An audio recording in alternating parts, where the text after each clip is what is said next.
Gabby Thomas rival exploits shocking truth. Outsmarts Michael Johnson's legendary track legacy.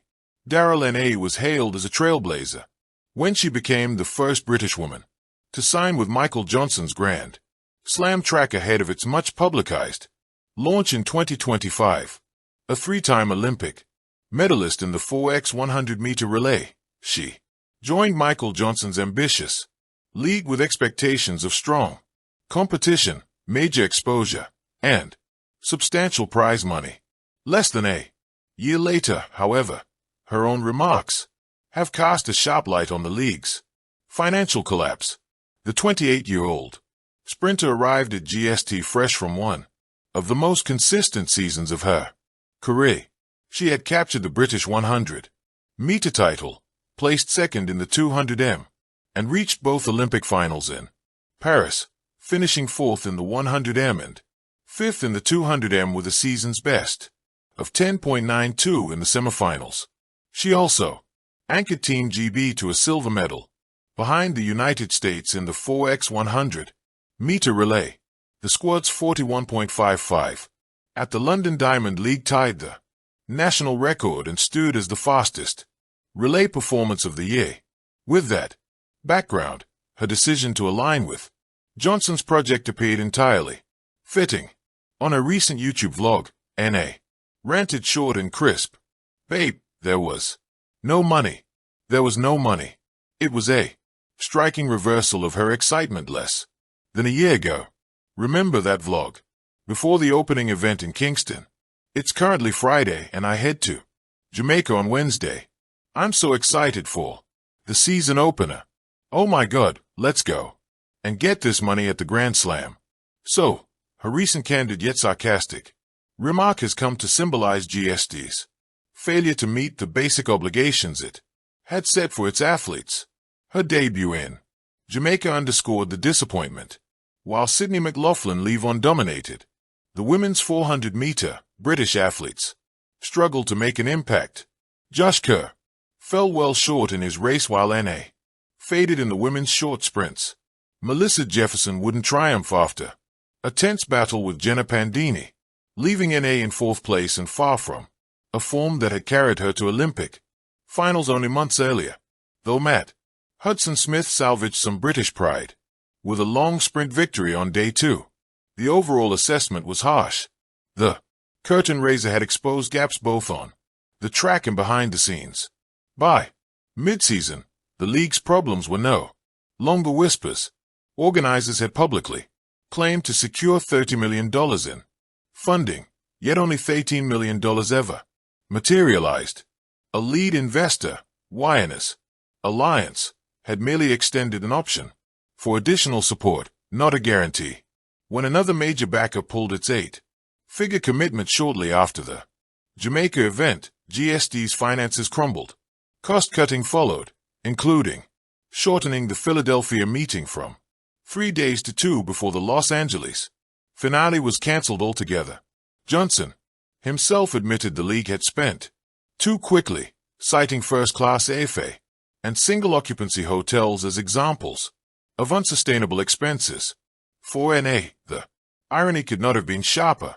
As the first British athlete to lend her name and reputation to the venture, she had set out expecting both competition and compensation.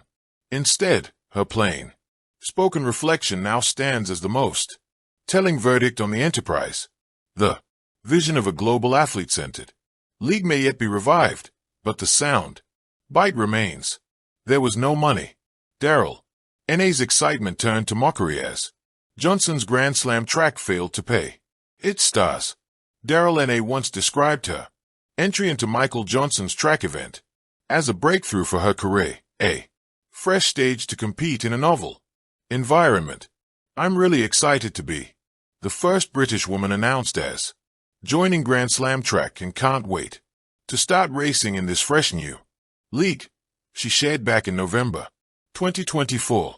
Her words reflected a clear belief that the series would expand opportunities for athletes and audiences alike.